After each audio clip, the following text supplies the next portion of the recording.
Give me a few minutes, and I'll erase what you call weakness. Not with cheap motivation, not with borrowed inspiration, but by showing you that weakness isn't real, it's a story you've been trained to repeat. Nietzsche will tear that story apart, exposing the lies you've mistaken for your personality. If you're willing to sit through the discomfort, something in you will shatter. What rises after won't be a better version of you. It will be the version that was always there, buried under obedience, fear, and comfort. And if you stay until the end, you won't just hear Nietzsche's words, you'll feel your own strength returning. Let's be clear, Nietzsche didn't believe in comforting the weak. He didn't write for the fragile or the sensitive or the endlessly anxious. He wrote for the ones who were ready to confront the violence of life with eyes wide open. The ones who were tired of lying to themselves. The ones who realized that nothing is coming to save them and finally decided to stop waiting. And if you've reached that point, if you've had enough of the fear, the passivity, the apologies, the emotional inflation that has softened you into invisibility, then this is your beginning, not your transformation, your return. Because strength was never outside you.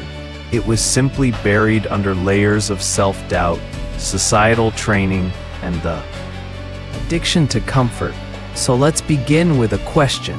What does it mean to be weak? Most people think weakness is crying too much or being physically small or lacking discipline, but Nietzsche would tell you otherwise. Weakness isn't emotional expression. Weakness is emotional submission. Weakness is needing permission. Weakness is outsourcing your validation to people who don't even understand themselves. Weakness is choosing peace over truth. Weakness is lying about what you want just to avoid judgment. Weakness is calling your laziness self-care, and your fear humility, and your insecurity empathy. Weakness is not the absence of strength. It is the presence of self-betrayal. And here's the brutal truth: the modern world is built to make you weak. Your education trained you to obey. Your culture trained you to conform. Your media feeds you helplessness disguised as awareness, and even the people who say they love you, many of them benefit from your softness, your silence, your hesitation. So they encourage it. They praise your selflessness. They reward your passivity. They applaud your restraint, not because it's good for you, but because it keeps you small, predictable, dependent, and worst of all, forgettable. Nietzsche saw this. He saw the way society molds you into a domesticated version of yourself, and he said the individual has always had to struggle to keep from being overwhelmed by the tribe.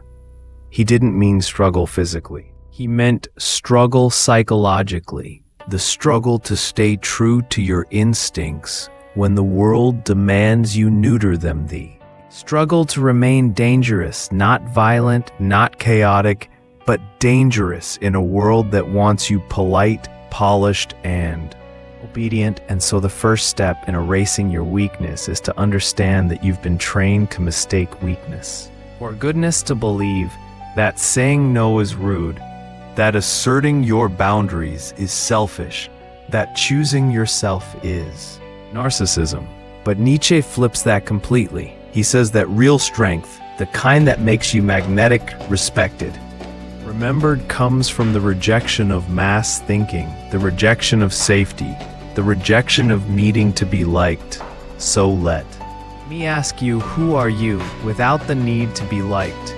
Not hypothetically, actually strip away your filters, stop editing yourself. If no one needed you to be nice, agreeable, humble, passive, who would you be? What would you say? What would you demand? What would you walk away from? Most people can't answer that because they've built their entire identity on reactions, on feedback. They don't have a self. They have a mask, a persona sculpted to fit in, to survive. And Nietzsche hated that he saw it as the death of the human spirit, because the moment you stop being dangerous, the moment you start filtering your truth to fit a system, you've already surrendered your power. But you feel that already, don't you? That quiet resentment, that simmering frustration, that fatigue that doesn't go away with sleep. That's not burnout. That's the cost of weakness, the cost of living in a way that silences your deeper instincts just to keep the surface smooth. So, here's what Nietzsche would tell you now. You were not born to be soft.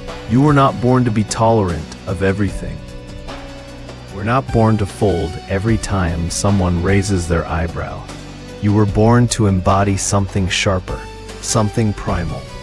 Not chaotic, but unshakable. Not reckless, but untouchable. And the reason you feel weak is because you've denied that part of you for so long. You've started to believe it never existed, but it did. It does. And we're going to dig it out right now. Let's talk about your habits, because weakness lives in routine, in subtle daily rituals that slowly rot your willpower, while convincing you you're doing fine. Nietzsche said, "He who cannot obey himself will be commanded." You wake up and you check your phone already. You've lost, not because phones are bad, but because you didn't claim the day you surrendered. You scroll, you compare, you envy, and then you rationalize. You say it's harmless, but every time you react before you create, you weaken the muscle of sovereignty. You become emotionally flabby, you lose edge, you lose command. So let's change that. Start owning your mornings before you check a screen. Check your posture, check your breath. Remind yourself that you are not a consumer first. You are a creator, a builder, a strategist, and your energy is not available to algorithms. The second you open your eyes, next speech weakness shows up in your words, in how you water yourself down to make people comfortable, and how you speak softly so they won't feel threatened, and how you say, "I don't know," when you do, and how you apologize for things that don't require an apology.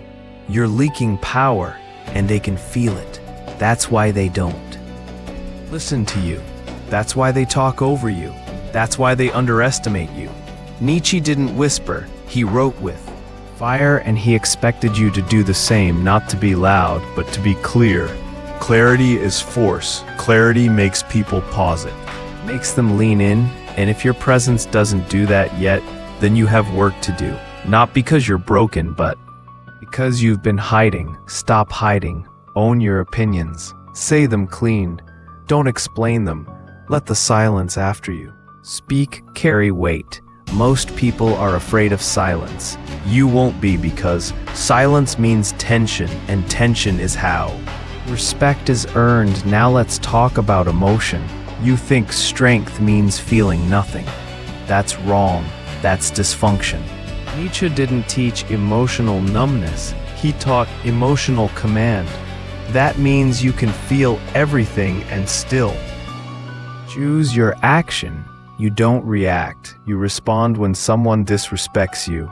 You don't explode. You don't chase. You don't defend. You just stare. You wait. And when you move, it's calculated. It's exact. It's surgical. That is strength. Weakness is emotion without awareness. Strength is emotion under control. So stop saying, "I'm just an emotional person." That's a lie. You're just undisciplined. And discipline isn't cold. It's clean. It's precise.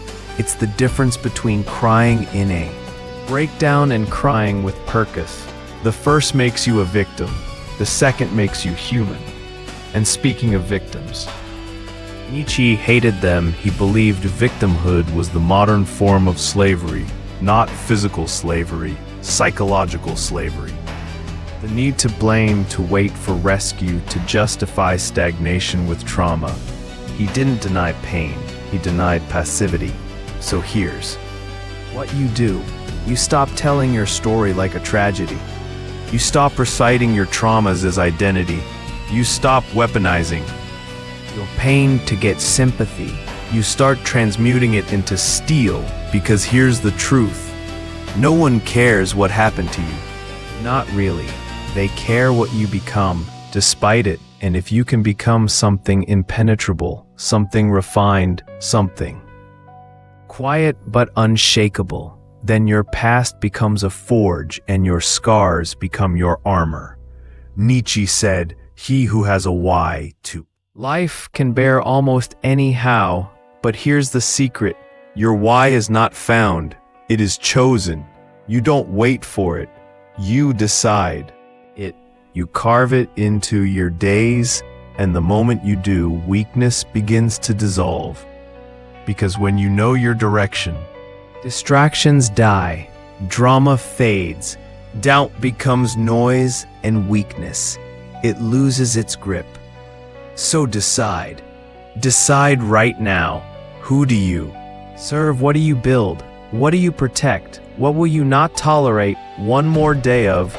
Make it real, make it written, and make it non-negotiable. Because if you don't choose a why, the world will assign you one, and it will be weak.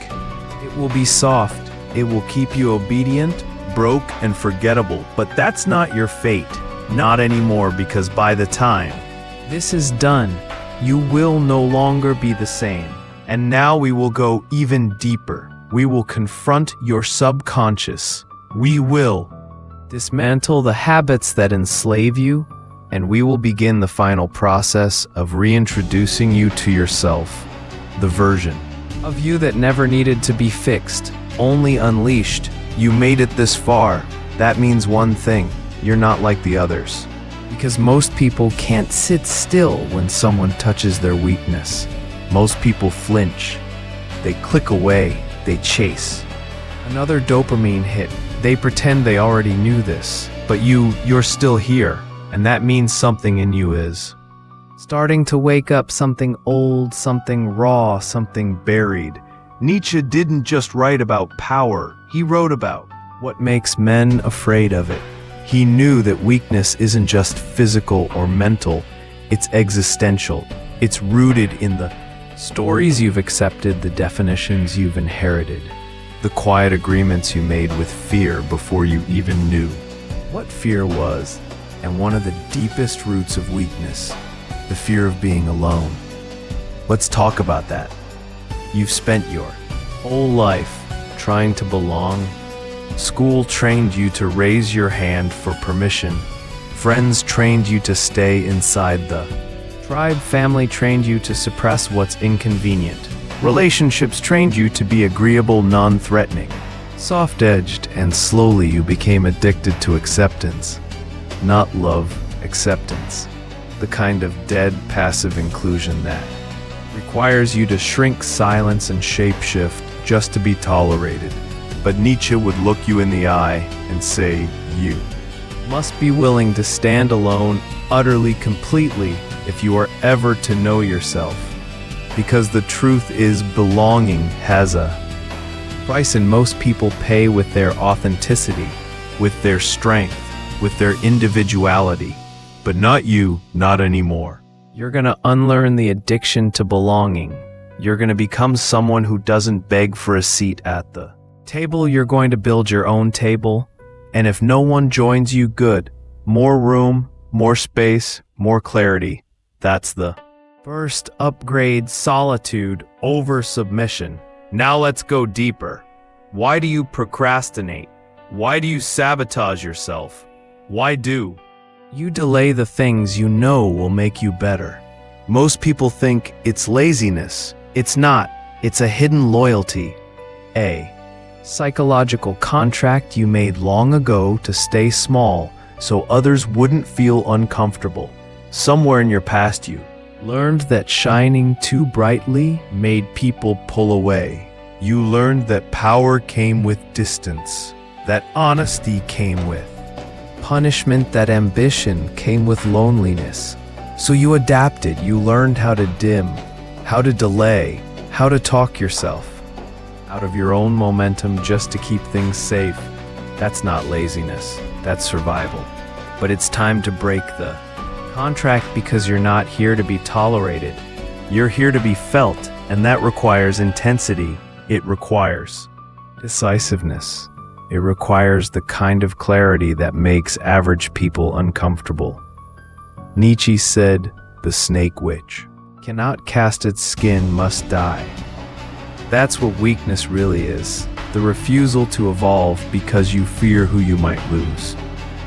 If you do, but now you're going to shed the skin, not gently, not slowly, you're going to rip it off. The people pleaser, the second guesser, the overthinker, the emotional translator gone. Let's get tactical. Start with your language. Every time you say "I don't know," when you do, you reinforce uncertainty. Every time you say "maybe" when you mean no, you fracture your own integrity. Every time you say "sorry for existing," for interrupting, for needing anything, you cut away at your own spine. Speak clearly, don't soften, don't qualify, don't filter. People will say you're rude. Let them. That's just a reflex from those who got used to you making yourself small, and you're done with that. Next, your body weakness hides in posture and how you sit, and how you move, and how you breathe.